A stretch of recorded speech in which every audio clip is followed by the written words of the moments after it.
Ascension is like an inferno where your soul is permanently cleansed, and it sneaks up on you in the form of symptoms.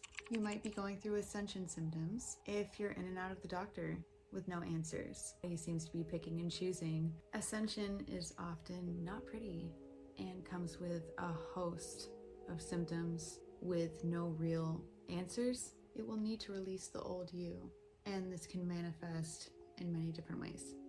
Let's go over them. The most common one I've dealt with and I've seen in others is sick symptoms. This can look like being stuffed up with no allergies or fever. It's like your body is cherry picking, and these symptoms can last for weeks. They can last for months sometimes. My first 2 ascensions, I had a runny nose for like 4 months.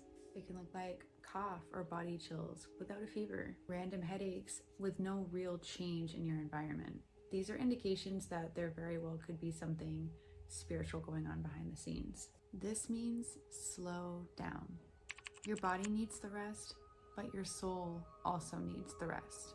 While this is happening, the body will be affected. Blockages in the throat that are being cleansed can look like coughing, sore throat. There's a blockage being cleared. Your soul is not in a rush. In fact, it needs to go a bit slower than it is now. Changes in smell. You'll start smelling perfumes, food, things that are nowhere around you that's coming up anyway. This isn't just an ascension symptom. This is also a gift that could be developing, but that's, I digress. The sinuses are a direct connection to the brain and the outside world. Smell is usually heightened during ascensions, and this will create intuitive promptings like smelling an old relative, things like that. But you can also end up smelling death. Smelling foul odors with none nearby is one of the first ways that you'll know that you're experiencing a shift. Your abilities are also opening up.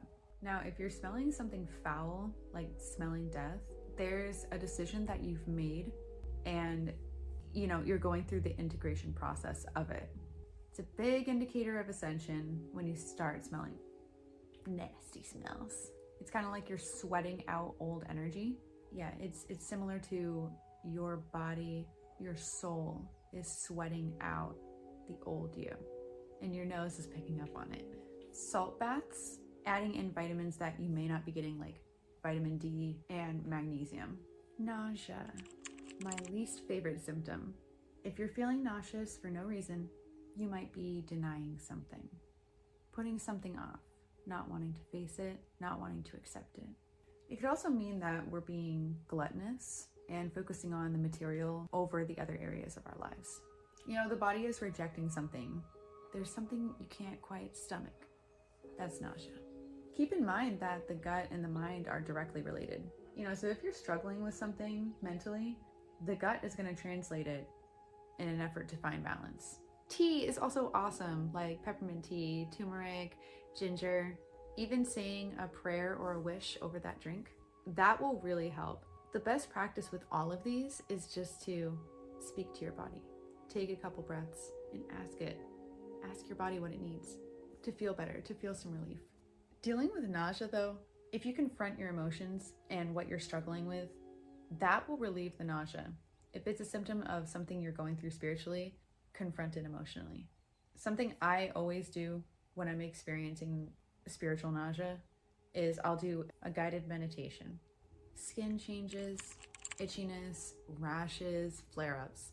Skin changes almost always happen with every ascension because the skin is the body's main protectant. It's a very common and natural reaction to an ascension. The main reason is because itchiness represents pain and pleasure. Pain with pleasure. It's a big indicator that we are letting our walls down to invite in a vice that is just not aligned with us anymore. We might be going against our own judgment and letting something or someone under our skin. Itching alleviates discomfort, but only temporarily, providing a temporary fix. Where are we blanketing our discomfort with temporary relief? This can look like overeating, drinking, and where you end up itching provides a lot of insight as well. So my cheek was just itching. In my life right now, I could turn the other cheek. In what ways could you be accepting temporary highs to mask the lows? And this is a supernatural thing to do anyway, is to provide yourself with some relief, even if it's temporary, when we're going through something. Itchiness is just trying to get our attention to the things that are, we're overindulging in something that is really just not good for us anymore. It's basically the body's way of saying, this doesn't help us anymore. We're no longer aligned. What's great is that you can find an alternative, and you can allow your body and your soul to find a more finite mode of relief for yourself. Something that's healthier and more aligned with who you are and who you're becoming.